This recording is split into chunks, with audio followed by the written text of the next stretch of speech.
So good day everyone, my name is Frederick Ecol from Piped 3B, and for today's video I will going to discuss and play the three traditional games, which is the Luksong Tinik, Luksong Baka, and Piko. So let's start.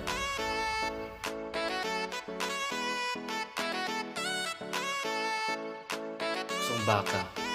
This game is originated in the province of Bulacan in the central Luzon region of the Philippines. These games involves a minimum of 3 individual persons and maximum of 10. So, pwede rin siyang i-adjust depende sa mga maglalaro. So, dito sa amin, when we play this game, kahit ilan basta meron yung taya. So, the mechanics of the game is first, in choosing the first Baka, all player must place a hand over another palms down, and at the count of 3, they release their hands simultaneously. So, ito yung may bataya. So, kung sino yung kakaiba yung pinahit na kamay, so siya yung magiging taya. And, ganun yun hanggang dulo. So, and next, the Baka then assume his position at the designated jump over spot. In the first level, he takes a crouching position and the rest of the players jump over him. So, kung sino yung magiging taya, siya yung yuyuko doon para siya yung pagtalunan ng mga players. So, next, when all the players have jumped over the Baka, raises his position at a bit higher for the next level. So, kapag natatalon ng lahat yon, mas tumataas yung tayo ng Baka. He repeats this process until he reaches the standing position or until a jumper is. Next, the jumper must spread their legs wide apart to avoid hitting the Baka when they jump. So, as much as possible, kapag tatalon yung mga players, ay i-spread nila yung legs nila para hindi nila matouch yung Baka. The jumper who hits the Baka will take a place of the Baka, and the Baka now becomes a jumper. So, yun nga, sabi ko nga, kung sino yung makatouch nun, siya yung papalit dun sa Baka. When the level goes higher, the jumper may use his hands for balance by putting them together. So, kapag tatalo na, kapag mataas na, ginagamitan na siya ng kamay, ipapatong sa likod para mas mapitik siya tumayo. So, that's all for larong Baka. Wala, sakla. Alis, konti. Alis, konti. Wala, konti. Alis, konti. Alis, konti. Alis, konti. Alis, konti. Alis, konti. Sumunod sa akin. Sumunod sa akin, taya. Sumunod sa akin, taya. Sumunod sa akin, taya. Game.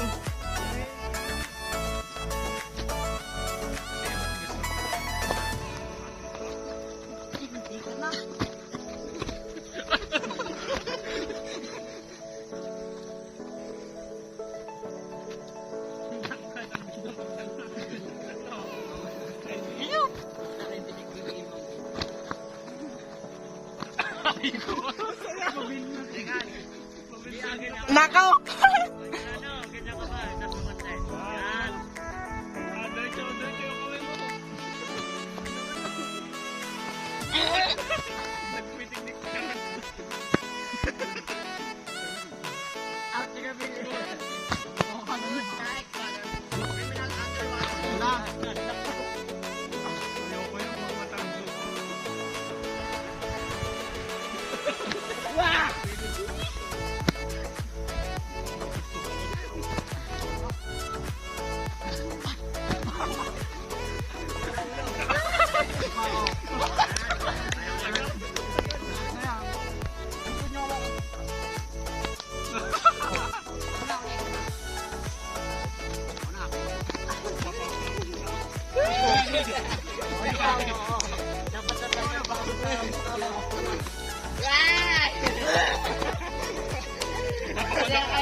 So next is Luksong Tinik. So Luksong Tinik, or jumping over the thorns, sa popular game in the Philippines. It is originated in Cabanatuan, Nueva Ecija, played by two teams with equal numbers of players. Each team have nanay and other players are called anak. So dito sa amin, when we played Luksong Tinik, normally ay the first thing na ginagawa is may bataya rin. So may bataya, and then the two players na nahuli na nagaya nila yung kamay nung kwan, sila yung magiging taya. The objective of the game is for all players in a team to jump over the peeled hands of the opposing team. A player must avoid hitting the peeled hands with any part of their body or clothing. So, two players on the base sit facing each other, putting a foot forward and touching the other player's foot. So, yun nga, kung sino yung dalawang naging taya, sila yung maghaharap para pagtalunan. Then, each member of the other team starts jumping over the pit. So, umpisa na silang tumalon, and then, when all members are done jumping over the feet, the players on the base add a hand at a time. The palm and fingers are open wide above their feet. The same process is repeated until all the base player have peeled their hands over. So, papatas ng papatas siya. So, by level ng level, hanggat na walang dumitikit at nakakainilatan yun as tumataas siya. When all the jumper have successfully jumped over without hitting the hands of the base player, game is repeated with the jumpers leaping over again. If the mother's children hit the hands of the base player, it's considered fault. The mother then jumps for the erring child. So, yun nga, pag yun na, may tumama na dun sa kan, siya na yung papalit dun sa mga taya na pinagtatalunan. So, that's all for the Luksong Tinik. Alis onte! Alis onte! Alis onte! Alis onte! Alis onte! Alis onte! Alis onte! Oh my God, dalawa kayo. Gumaya sa akin taya. Kaya kayong dalawa. Gumaya sa akin taya. Okay, gumaya sa akin kaya. Dalawa na. Game.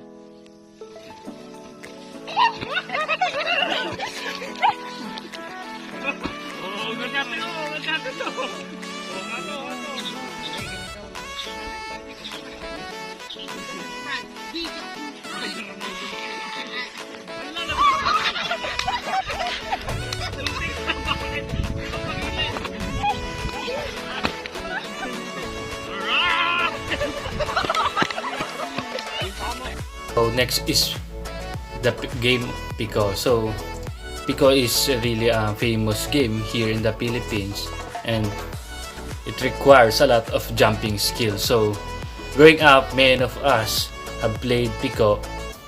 You can still see children playing Piko on the street today. It may have simple mechanics.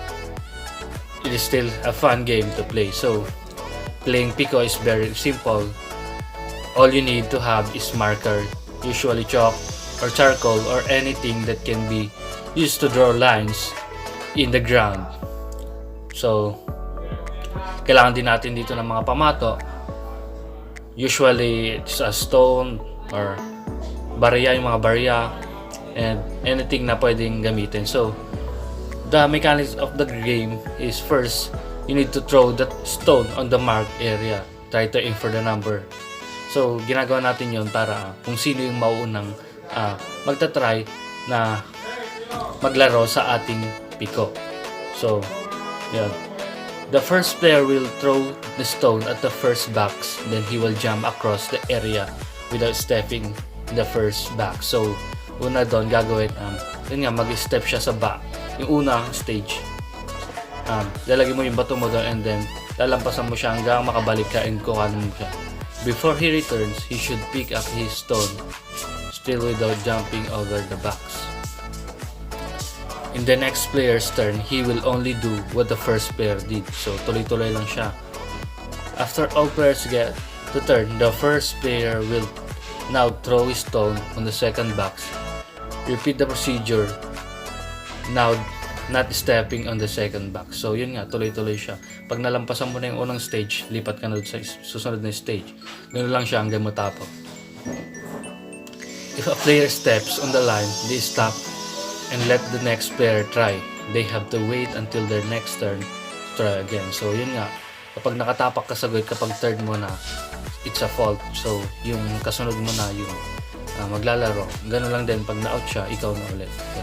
The first player to reach, well, normally, mananalo ka sa game na ito if ikaw yung pinakamaraming bahay na nakuha dun sa mga area sa Piko. So, that's all for the day.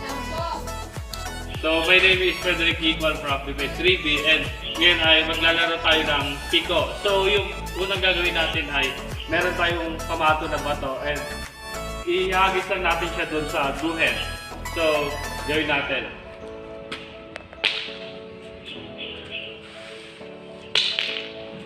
So, makikita natin kung sino yung mas malapit dun sa guhit, siya yung mauuna. So,